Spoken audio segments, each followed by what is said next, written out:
joining us today on our webinar. During this hour, Heather will share with us her tips and tricks to jazz up your social media with free tools. Heather Panay has been working in the marketing industry since 2010, first as a designer and content strategist. Now, a savvy business owner and consultant, her background in education helps her to empower teams to make a difference while saving money. Focused on inspiring change, Heather founded Authentically in 2016 to help business owners, not-for-profit organizations, and companies with fiscally responsible budgets make an impact like a private sector company. Heather is passionate about entrepreneurs' success and enjoys the fierceness of their individuality. Heather is also Heather is on Forbes Coaches Council, and she's the only woman and first person from Saskatchewan. So congratulations to her for that. And thank you, Heather, for joining us today. Please do note that Heather will do her best to answer your questions during the presentation. If she's missed your question or cannot answer it due to time restraints, we'll post the answers on our website alongside the recorded webinar. Heather, please start when you're ready. Okay, thank you so much for having me. And thank you for joining us on this today. I just have a quick question for you. If you don't mind answering in the chat. Why do you want to jazz up your business? I think it's pretty clear why I would like to do it for free as business owners and entrepreneurs. It's important to decide where you're going to make your investments in your business. I'm losing my mic here. There you go. So I'd love to know, your name, what your business is, and what brings you here. Okay, I see Wendy Ward is here, Angela Clausen, Jenna Shell, Hallie. All right, Elizabeth Hill, Taylor Thompson. It's so nice to have you all here, and I'd love to hear why you want to jazz up your social media. Are you getting the kind of reach that you want to have on social media? Are you looking for some way to have some great images? We can share other people's images, but it's not the same as having our own, and it doesn't get us the same kind of impact as when we create our own images for social media. Okay, so we've got Amanda here. She's working on her new personal finance blog, looking for tips on how to promote her blog. Sandy's here. Sandy's ready to learn some more. Welcome, Sandy. Elizabeth is looking to reach more people. So there's a lot of free tips I'm going to give you here, but the very first one is not a free one, but it's something that I'd really recommend, and that is that you have custom photography. And if you can't have custom photography, I'm going to show you some other ways around it. But having pictures of yourself and your environment tells a lot about who you are. And storytelling is a huge part of social media. It's a huge part of making connections because people are looking to connect with you as a person. And when they can get a glimpse of who you are and into your life, it helps them to be able to make that kind of connection with you. Let me see here. Maureen is working on a jewelry design website. That's fantastic. We've got Rosemary here, a registered massage therapist. So wants to get more hits on Facebook. And Facebook's a very visual platform. So I'm sure some of these tips and tricks will help you today. We've got Patty with a quilt shop. So improving your social media reach is totally possible. And there's some cool tricks you could do for quilts, that's for sure. Okay, and so we've got Kristen with the Better Business Bureau, looking for advice to attract and maintain a higher audience. And Elizabeth doing more than just post updates. Taylor Thompson, another RMT, wanting to reach more people. Advertising. So we all are looking to connect with people. And that's something to remember on social media. It is about creating a conversation. And how do you create a conversation? It is by engaging with other people. So to engage with your audience, you have to have a little bit of an idea about what they care about and also know how you want to reflect yourself. Hey. Wendy Ward is trying to, she says she gets so much accomplished at our workshops. I don't know if you know this, but we do bi-weekly workshops in Regina where we help people with hands-on tips and tricks to be able to get their website and blog noticed. Okay, so let's go ahead and get started. Thank you for the wonderful introduction. My name's Heather Panay, and I'm the owner and the founder of Authentically. I am the first woman to be invited into the Forbes Coaches Council in Saskatchewan, and one of 3 members of the Forbes Coaches Council in Saskatchewan. And I'm a graphic designer and a business consultant. And I love marketing, so I'm really excited to share some of the things that I've learned over the years with you. So hopefully it will speed up your journey on social media so you don't have to do all the digging that I had to do to learn these tricks. So I want to give a great big shout out to Women Entrepreneurs of Saskatchewan for putting this webinar on and inviting me to host it. I love women entrepreneurs. They've helped me get my business off the ground. I remember those early days where everything's terrifying, and they are just a wonderful resource. So if you haven't registered for their annual conference, make sure you check that out and take advantage of the other resources that they offer. All right, Jenna's my assistant, and she has posted a link to our Work Away from Work workshops. It's a crazy name, long name, amazing results. So if you want to take a look at that, it's in the chat. A little bit about myself. I am a visual artist. I started as a painter, and I'm also a mom. I've got 3 little boys, and my husband's a photographer. So we've got a really creative, wild, wacky house. And when I started my business last year, I was terrified, to be honest. You know, I've got kids to feed, and I've got an income to earn. Prior to starting my own business, I was working at Look Agency in Regina, a wonderful marketing and advertising agency.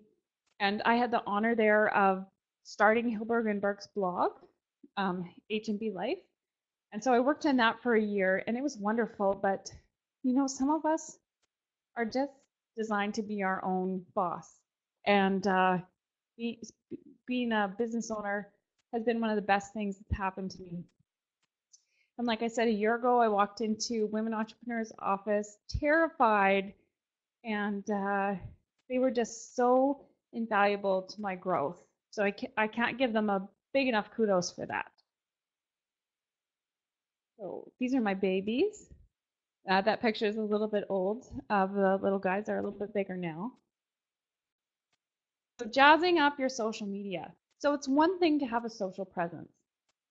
Often people think that having a social presence means posting something or resharing posts. But I'd like to encourage you to be strategic about the way that you post on social media. So like I said, it's the best thing ever if you can have custom images, because people get an idea of who you are. But if you're not in that place yet, find stock images and try to create kind of a cohesion so it looks like something that would relate to your business and to your customers. And so when you are posting on social media, always remember too that you can ask people to do something. So invite them back to your website, ask them to sign up for something, give them another way to connect with you. Social media is all about being social, and being social, you make connections, right? So if you were at a networking function, you would hand out your business card so that people have a way to contact you. Same thing on social media. And creating compelling images is a great way to catch somebody's eye and get them to take action or to connect with you or to become social with you. So today we're going to be focusing a little bit less on the strategy and a little bit more on the design. And design is one of my favorite things, so I can't wait to show you some basic tips and tricks that will help you get started. And we've got some free resources as well. I'm going to be talking a little bit about PowerPoint at the very end, and that you can use PowerPoint to format your images and get your brand right every time. And I will have some resources on my website available for you. If you want to submit, contact us on the contact us form. We'll send you some free templates that you can use so you don't have to think about it. I like anything where it's free and I don't have to think about it. How about you all? So the 3 main points that we're going to cover today is quick design do's and don'ts. This is probably the longest part because there's things that we can do to make our work look expensive. And if you're trying to make money online, looking expensive is a good thing. When we look, some design on social media can be quite juvenile, and that's okay. I mean, we all have to start somewhere, but I'm going to show you some things that'll help you grow it up a little bit. And then I'm going to show you some free image treasure hunting spots, and then how to design in PowerPoint. Okay. Jen has posted a link to the contact us page in the comments, and we'll post that again later. So let's get right into it. Feel free to ask any questions, and I'll do my best to try to notice them while I'm going through this content. So the first thing I want to talk to you about is using a grid. So in design, we use something called the law of thirds. And for example, just skip ahead here to this landscape image. So here I've got a landscape, and you'll notice that the top third up here is blank. No, it's got the sky, and then the bottom 2/3 have the image. And now that also applies this way. There's different things going on in the different thirds.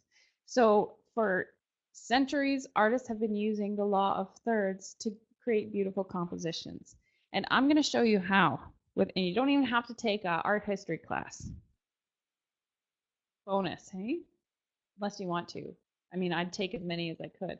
So here, we've got the top thirds, and then we've got here on the sides, the different thirds. Now, I also like to add in a border. So whenever I'm designing, I add in a border so things should be within here. You see here on my slide design that my logo is mostly within that border. And here I've got my text up here. So when you're using the rule of thirds, you don't want to make your focal point the center. That's the biggest thing. When you make your focal point the center, you do not have a compelling, impactful image. And often, centering text is a bad thing. We often will see, when you're writing with text, that people will, center their text in an image. Center alignment is almost never okay. Now, that's kind of changing as we see websites being developed for mobile, because it actually does look better on mobile often to have the text centered, but that's a whole other thing. When it comes to social media, we would like to align on the sides. So using left alignment or using right alignment. So your sweet spots are right here in these corners. So if I'm doing a picture, a portrait, I would want to, have the eyes over here or something like that. Not have it right in the center. Is that clear as mud? Any questions? All right. Let's keep moving on. So here, like I said, in the landscape, you see the top third is clear. No more red in this side, more blue in this side, more yellow in the middle. So it's actually, even though this picture looks quite organic, there's a system to how we design, and that's being very mindful of each quarter, or each third, sorry, not quarter. I'm just going to show you an example of an image. So here's an image that Adam took of one of our clients. So he is a coach and consultant, and you can see here that the eye's not 100% sure where to look. I'm going to get you to do something with me. So I want you to all close your eyes and open your eyes. Where are your eyes drawn? I find my eyes are drawn about here. If you do that again, close your eyes, open your eyes. At that time, my eyes were drawn to the flowers. How about any of you? I'd be curious to hear where your eyes are drawn. So the man's face, some people said the man's face. Now, if we're looking at the law of thirds, he's a little bit off there. The flower first and the plaid shirt next. So somebody said the man, somebody said the man's face. Back of the redhead said, "Who's that redhead?" Oh, that's me. So if we apply our grid, we see here, okay, so he is in the top third, his face is, but if we want to be a little bit more strategic, we might move him over here a little bit, you know, close to this sweet spot. Okay. And see, those who said the back of my head here, it's probably because I'm in the sweet spot here. So his plaid shirt first. So I don't really have a super good explanation for that, except for that it's right pretty close to the center. So let's take a look here if we were to move that picture a bit. You see here, we move that picture and move them up a little bit closer. I didn't want to quite crop out this lady, so I had to get a little bit, you know, move things around a little bit. But now if we take a look without the lines, everybody close your eyes and open your eyes and see where it goes. Close your eyes. His face, Amanda says. Hey, Dorothy, right to his face. So there's a little bit of magic in this. Now, this wasn't a huge change. Let's see if I can get those lines out of there. I don't know. But this is not a huge change. It's a little minor shift, but it's being mindful of that law of thirds and lining him up a little bit better changes our focus.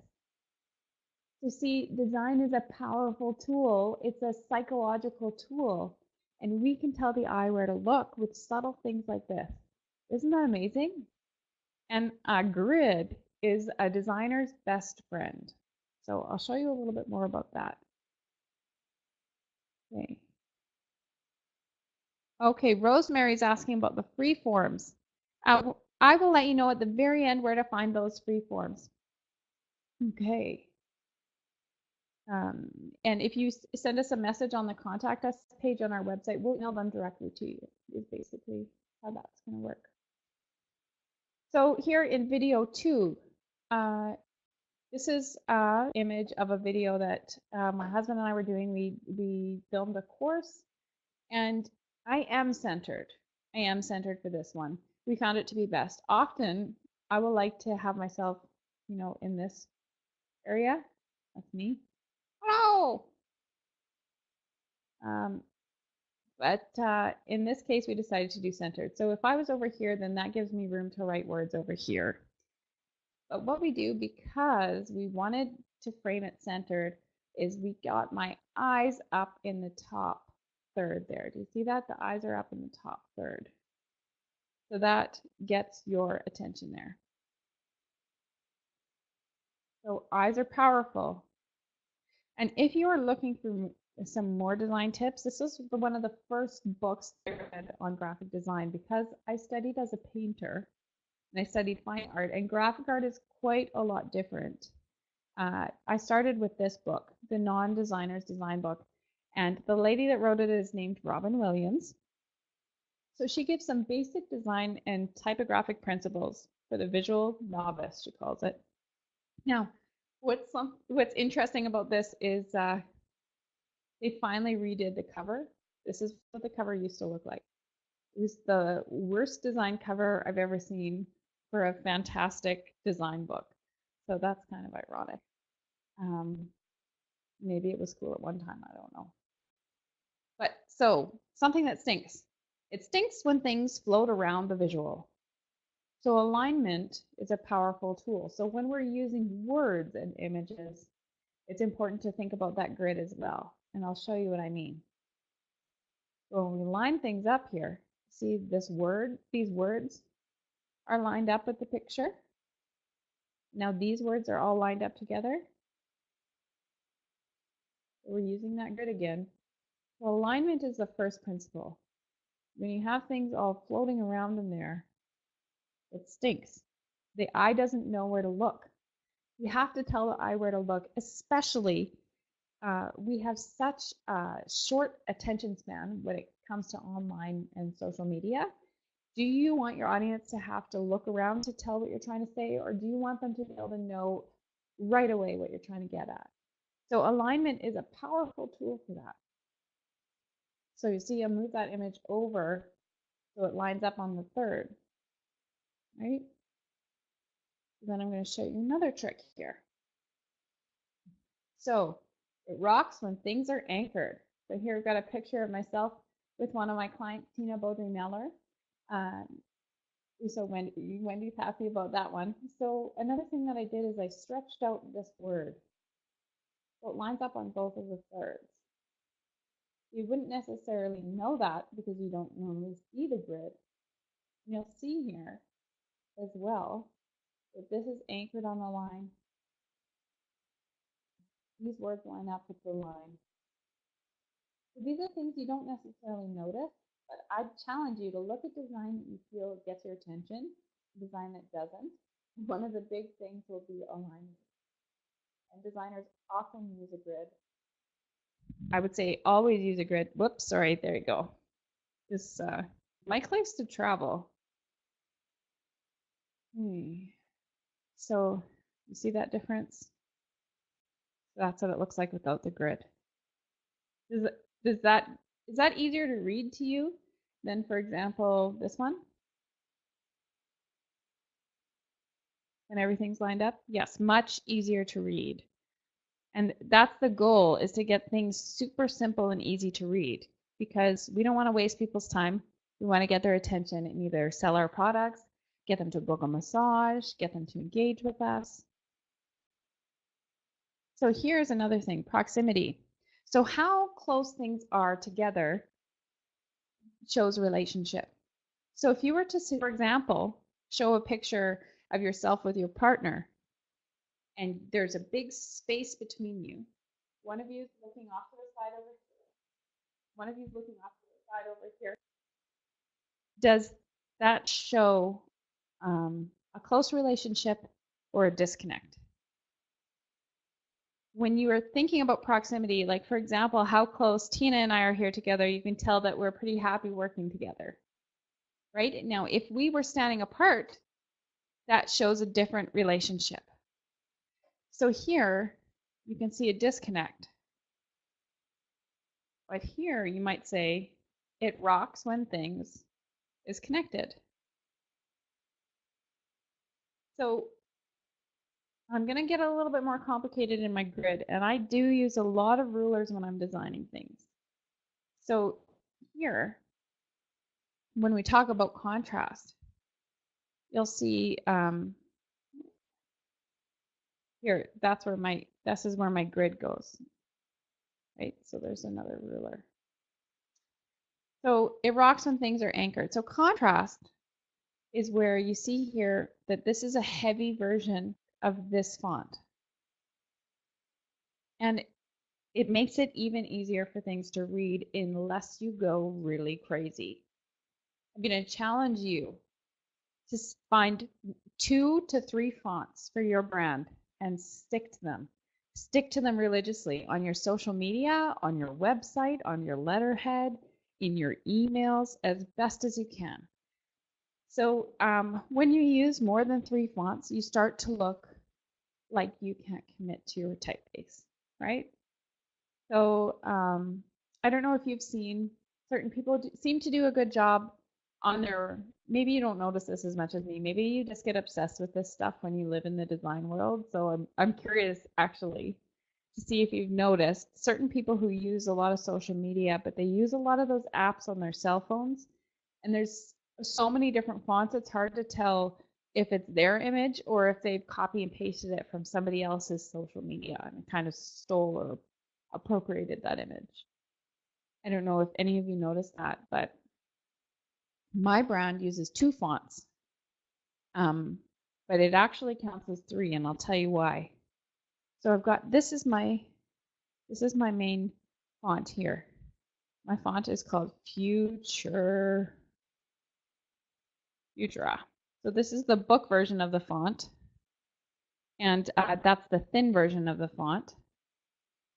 And I use that for a lot of things, and lots in capitals. And this is the bold version. Now, even though they're called Futura, because one is bold and because one is book with a light version, that counts as 2. Now, up here, I'm kind of breaking my own rule because the free here is in italics, that actually counts as another font. Things start to look a little bit schizophrenic when you have, or disjointed is probably a better word. It starts to look really disjointed when you are using more than 3 fonts. So here, I'm actually breaking my rules here, and it does look a little bit chaotic where I've got, you know, this heavy font, but then I've got this one in a different size and this one in a different size. So actually this would count as 1, 2, 3, 4, 5, 6, now I'm embarrassed, 7, 8 different fonts. So, you know, it's not quite as cohesive. You know, you got to know the rules before you break the rules. Do your best to stick to 3 fonts and your stuff will look a lot more professional, especially when it comes to a social media image, because it's not going to be all covered in text. It's just going to be a little chunk of text. Or if it's covered in all text. Sorry, what font is R? Oh, okay, this one. This is my handwriting font. I love when I design a brand to add in one font that looks like the owner's handwriting, although mine is not this neat. So this font is called Lush. Ironic, I don't know. You tell me. So I love that one. So keep your brand to 3 fonts max. So if you look at this image versus how we were, you know, here, and then how we got to, you know, when we had lined everything up here, and then when we added some of that contrast, is that more attention grabbing? Probably maybe saw my little Yorkie run around. Don't worry, I don't have rats. She's just my tiny puppy. Okay. So it is okay to use extra rulers that are outside of your rule of thirds. So here I've got a ruler. I wanted to have a gap between the image and the text, but to keep things cohesive and to do some repetition, you'll notice that this gap and this gap are the same size, as is this gap and this gap, roughly anyway. So what that does is it creates a little bit of rhythm. So in design, just like in music, we have rhythm too. So you'll notice this font and this font are the same size. Now, this goes even beyond design and it goes into neuroscience. So when we look at the physical function of the brain and how we absorb and learn things, how we absorb information, our brain needs to have some contrast to be able to jolt its attention. It also needs to have repetition. And that's part of the reason why we are only using 3 fonts max. Any questions on this? I know maybe I'm just blowing your hair back on this, or maybe it's super basic and you already knew this stuff. But this understanding these 4 concepts, which are all outlined in that book, The Non-Designer's Design Guide, or a book, learning these concepts changed the way I did design, and actually really mastering some of them has turned me into a graphic designer instead of just a painter, which there's nothing wrong with being just a painter. But when you're a graphic designer, you need to know this stuff. And when you're doing your social media, it'll really elevate your presence online if you can learn some of these principles. And this book is a super easy read, and you can get it even right on the Google Play Store and read it in your browser. So, are we ready to move on to free images? Any questions here? Okay. So free images. I'm sure that a lot of you use Google Images. Hands up, or like give me an exclamation mark in the chat if you are using Google Images to find images for your social media. Okay. People are using Google Images. Now, we've got a few different people. So, hate to do this to you, but I don't hate. I'm going to show you how to fix it. So many of these are stock images, and some of them you could get in a lot of trouble for using because images belong to the artist. Whoever did this photo shoot, for example, had to invest in lighting and a photographer to get this image. Some of the costs for these will be hair. They will be studios, like this one would have had to pay a studio fee. They have to pay for the models. Okay, so we got some people saying Pixabay. That's good. If you're using Google Images, there's problems with often the size. You get pixely images and you don't know who owns them. And it's kind of a shift thinking to realize that that's stealing. And we don't want to steal. We want to do everything with integrity. So let me show you how. So this is still not ideal, so I don't necessarily recommend this, but if you are going to be using Google Images, I'll show you how to do it a little bit more with more integrity. So here there's Tools button. When you click Tools, you want to look for a large image, so you click that. So what will come up is images with a better resolution. We'll go a step further, and we see here that it says usage rights, and you can click on the usage rights to label for reuse with modification.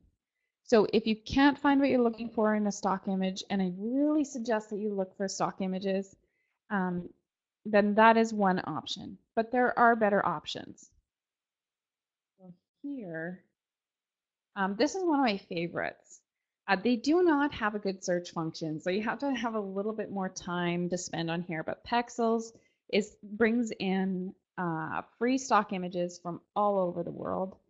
So I love Pexels. Another one that's great that does the same kind of thing is unsplash.com, and they do have a great search function. I just kind of get used to something and like it, and I really like Pexels. But Unsplash, my partner Kath really loves to use Unsplash. It is better. I hate to admit it, but it's better. There's some great other options. We've got people saying here Pixabay, so that's a great one. Death to the stock photo. Oh my goodness, I love death to the stock photo because sometimes we get such phony pictures in stock images, and death to the stock photo is so earthy and raw. And if that's not your brand, then that's not your brand, but it is my brand. So I started out with death to the stock photo. Some of these sites will give you free images if you subscribe to their newsletter. So then every month they'll send you some free images. So that's how I started with these guys, and now I'm on a paid subscription. So that's good for them because they're, monetizing on that. Creative Market is another one that does free images and free design, free stock images, and free templates for social media often. So you can check out Creative Market if you are interested in that. Here's another one. I'm not even gonna I am gonna try. Gratisography. That's one. Pexels, Unsplash. So if you need more, you can Google free stock images, and this is a great resource here. Maybe Jenna, can you type that into the chat, please? So if you click there, they've got, I think, 22 different sites listed that have free stock images. Now with stock images, there's different rules because often what will happen is artists, like for example, my husband, who's a fantastic photographer, will take a whole bunch of pictures and then sell them to the site or give them away for free, but they ask for certain things like leave my information behind the picture or give me a shout out when you share it. So read the rules, and if you don't want to give shout outs, pay attention that you don't have to give shout outs, and sign up for free stuff. That's another good tip. So like I said, with Death to the Stock Photo, I would sign up for the free image packs. And if you sign up for a whole bunch of free ones, then you'll get a whole bunch of different options. You can save the ones you love on a file on your computer, and try to look for cohesion between the images, that they have a similar feel, that they evoke a similar emotion, so that you have a consistent brand on social media. Again, same kind of thing with only having 3 fonts. You want to have a recognizable look. So Jenna's posted the link there. You can copy paste if you're looking for some more places that you might be able to find some stock images. Thank you, Jenna. So now here's some free design tools. Do any of you use the paid version of Canva or use the free version of Canva? Canva's a very common one.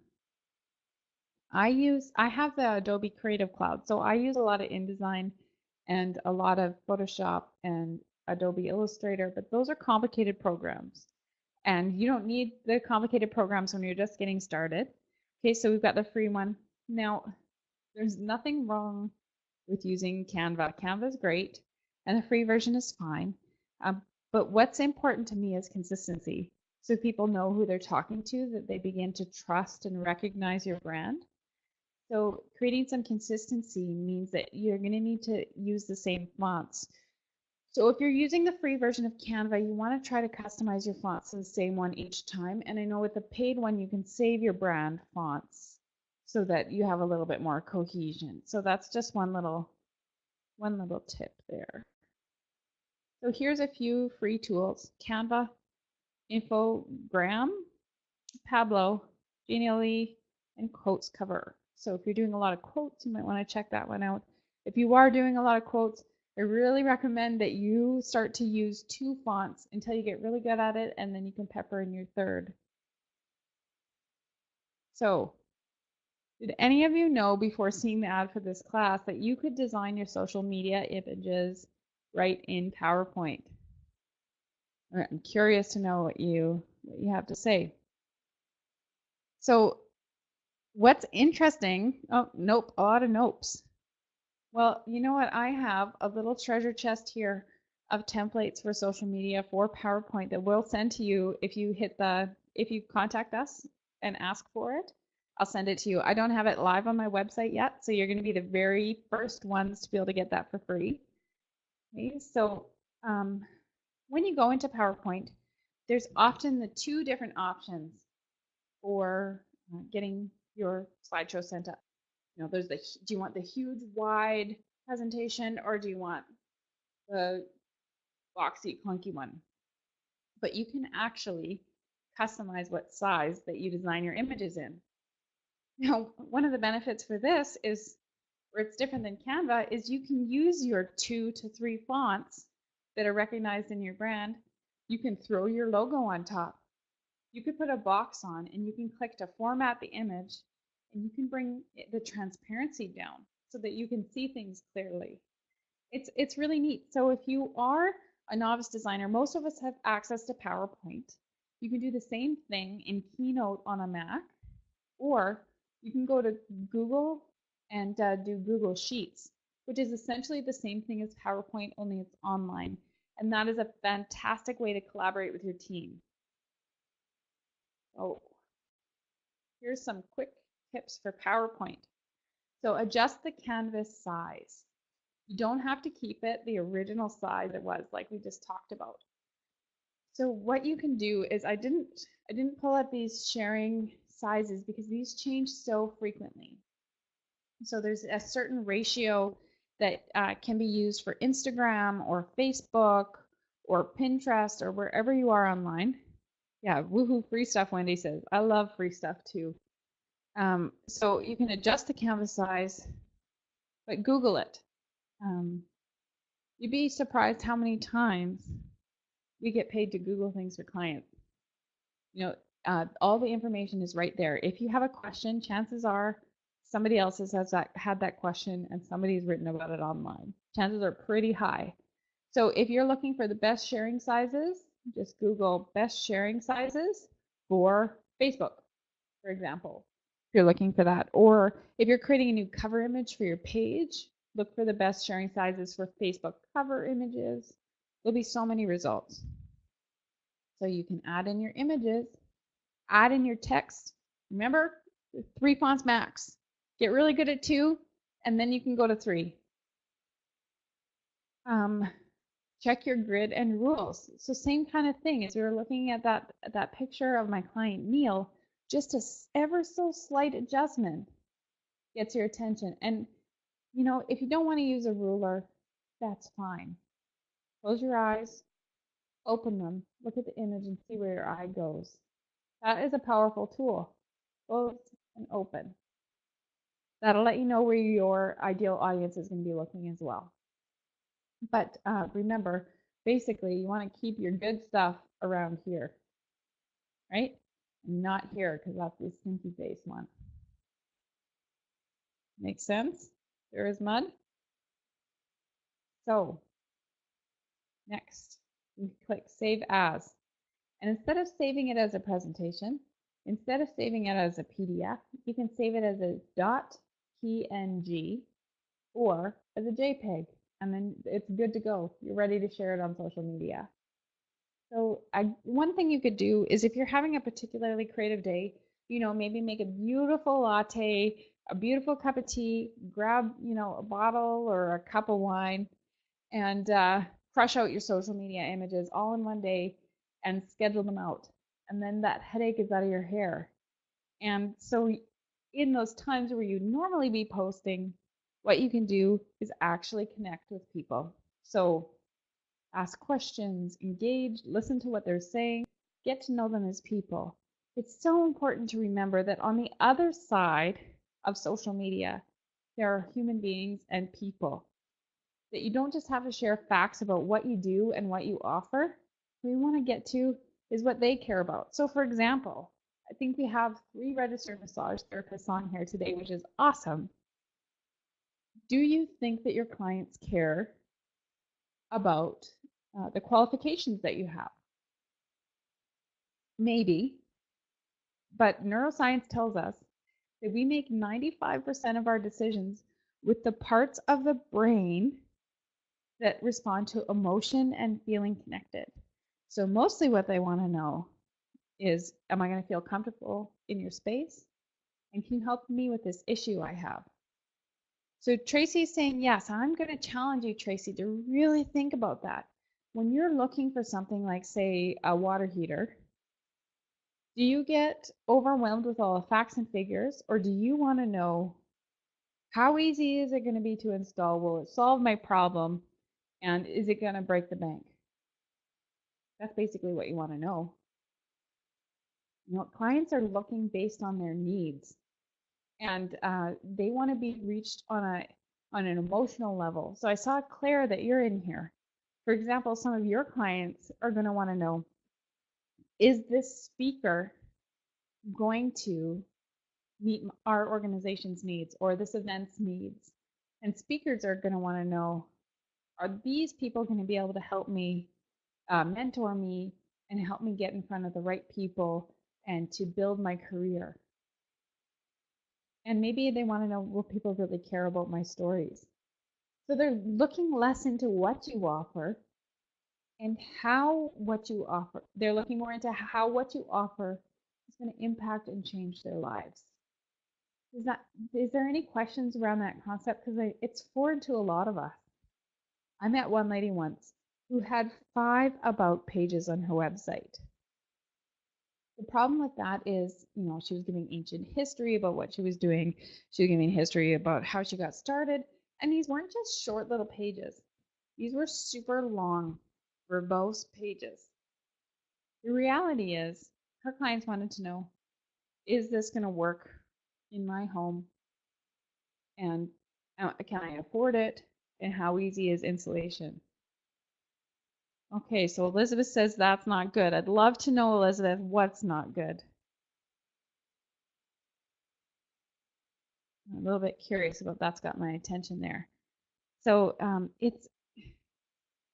you really need to think about your online marketing and your marketing in general as a conversation. Really put your clients' needs first. And, you know, don't get caught up in perfection. We all have to start somewhere. For example, I'll give you something from my own life. Yeah, it's not good having 5 about pages.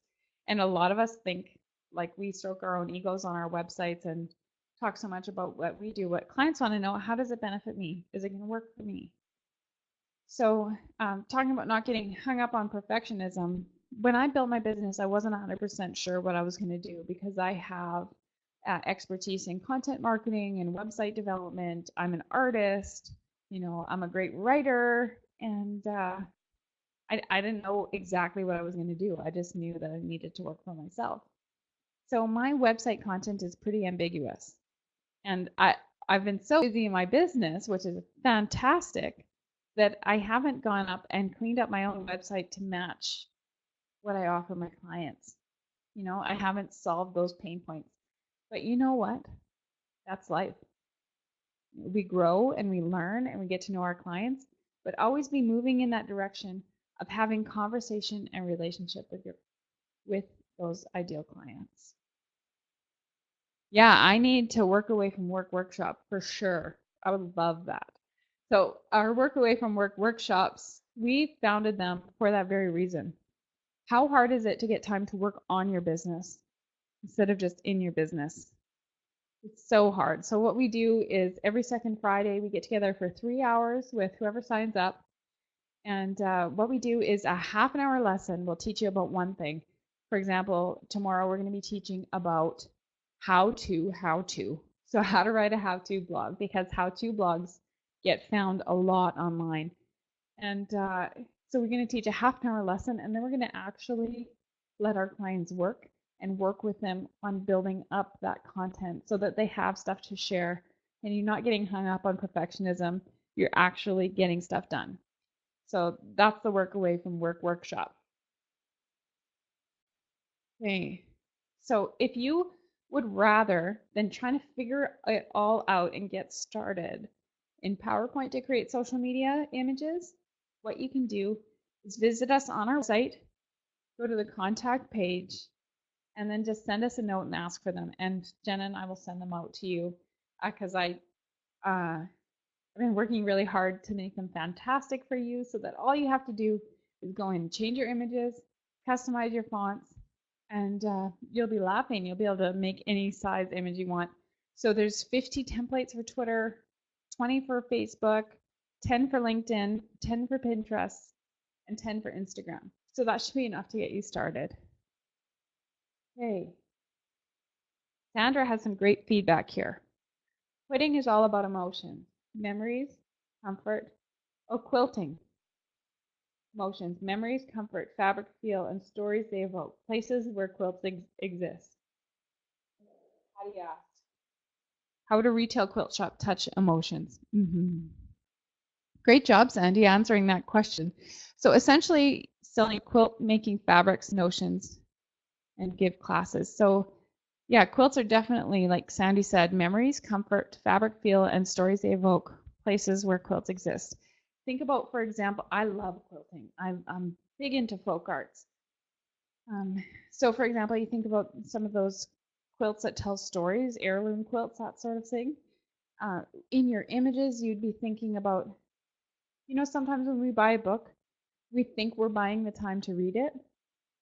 Same thing with a quilt. When we buy the fabric, we think we're buying the time to sit and quilt. So another thing that you could really capture there in your social media image is that feeling of being wrapped up in a warm quilt. Cuddling a baby or a grandbaby in a beautiful handmade quilt, or what it feels like to sit at your machine as your machine just hums, and the smell of the iron on the fabric, the smell of the starch that you spray it with, that sort of thing. So you want to try to get that emotional connection with your clients. So they're buying the fabric thinking that they're buying the time to do it, or they're buying it because they want the result. Right? So really think about those emotions as you're crafting your images. Something you might even do, might not even relate to quilting, is you might show a grandma cooking with her granddaughter and say something like, it's about the memories we capture, or something like that. Something simple that will get people's attention. So Jenna says here, photos of a grandmother quilting with her grandchild would do it for me. And for me, when I started quilting, it was a way to get away from my babies. And I know that sounds bad, but I had 3 kids in 3 years. So I started taking quilting classes, for example, to get out of the house and get some time to myself to do something creative that I could enjoy with them later. So it's kind of a creative escape creating heirlooms. So Sandy says the care, time, and effort designing, choosing fabric, making and giving quilts. Quilts are a precious gift. And it's really, you've really got some great ideas here and great opportunities to be able to, but you can capture emotion, you capture people's hearts, and you capture the part of the brain that's motivated to make decisions. So are there any other questions? Does anyone, we've got, 8 minutes left here. If anyone has any more questions, I'd love to answer them.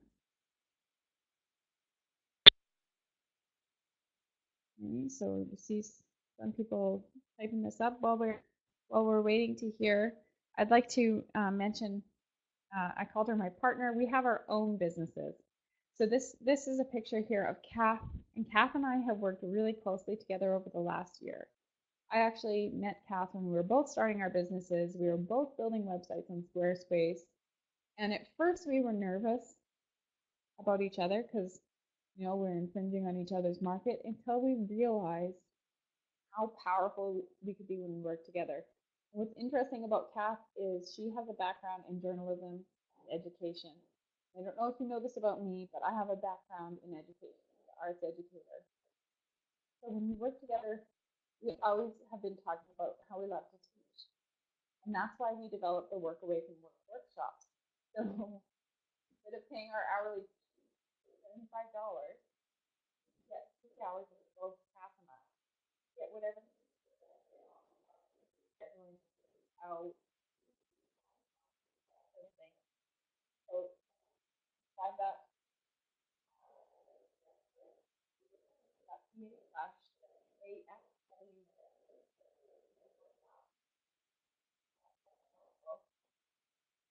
Oh, sorry, this mic really likes to wander. So, what emotion does designing fine silver jewelry evoke in people? That's a great question. So, jewelry we buy often to commemorate something.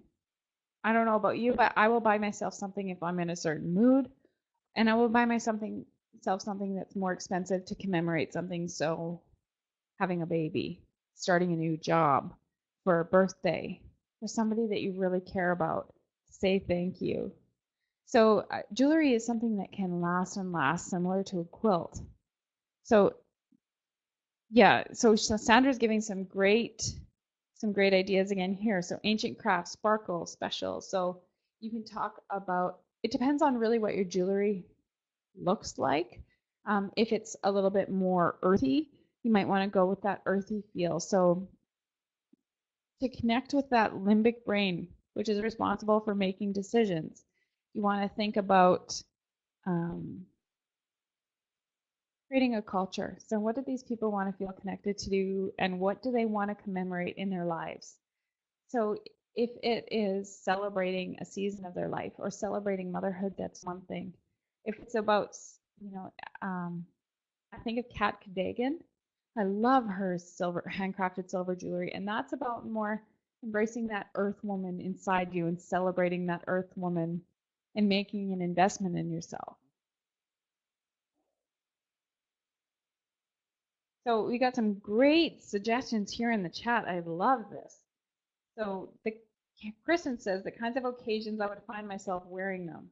Okay, so she's connecting more to occasions, so to weddings, party, for traveling, for work, and how it makes you feel special, respected, and quirky. That's great advice. Wendy says she buys because she likes it. She's worth gifts from me to me. So I love that too. I love to do that to myself too. I feel like I'm fabulous and I don't have to wait for anybody to buy me anything.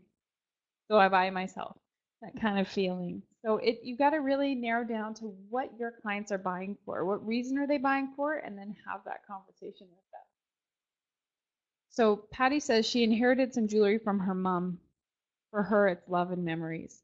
So there's lots of different ways that you can go with jewelry. And if you think about jewelry and face paint, they're one of our most early art forms. We decorated and painted our bodies for centuries. And we created and wore jewelry for centuries. It's intrinsic to who we are as human beings. So you have to really narrow down to why your clients are buying your jewelry. Go ahead and send them a survey and ask, and take it from there. All right. Any other questions? We've got 3 more minutes. Feel free to shoot them there. I'm going to just check real quick, make sure I'm not missing anything.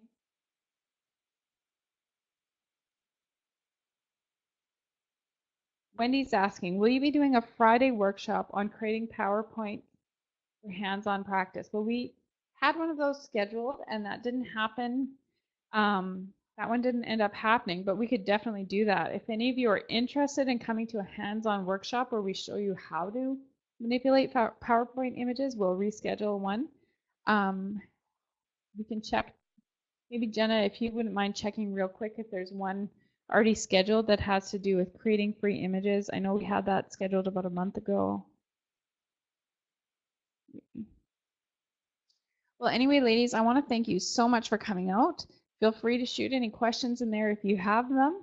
And I want to just give a big shout out to Women Entrepreneurs again. Thank you again for having me. I love to teach these webinars, and I'd love to help you learn anything that you're interested in learning to grow your presence online. Hey, you are so welcome, Sandy. Awesome. You are so welcome. It's an absolute honor and privilege. I love to teach and I love to see you empowered. That is my business goal this year, is to help empower others and to help you take your business to the next level. October 20th, create kick-ass images that turn heads. Okay, so October 20th, there is a class for that. If you wanted to sign up, we keep those class sizes small. We have them capped at, I think it's 11 people. So if you are interested in coming, make sure that you snag your ticket, because we want to be able to give you that hands-on, one-on-one support. And again, you are so welcome. Thank you very much, Heather, for your wonderful presentation today. I know I learned quite a bit that we'll definitely bring into our organization. We'd like to thank you for giving all your information. All that free knowledge is fantastic and worth so much. The rule of thirds is incredibly important and critical to make sure you guide that eye of the viewer and make sure that they're seeing the important things of your company or organization. You did an excellent job of engaging our listeners today. I've never seen so many quick responses. So thank you guys for watching, for getting involved as well. You had some fantastic ideas for social media to really connect to emotions. And so we really thank you. You did a fantastic job today. And just a heads up for our next upcoming webinar is Leasing Space, What a Business Owner Needs to Consider, is on May 25th. And our presenter is Marla Suazo from ICR Commercial Real Estate. Please check your Women Entrepreneurs emails or visit our website to register.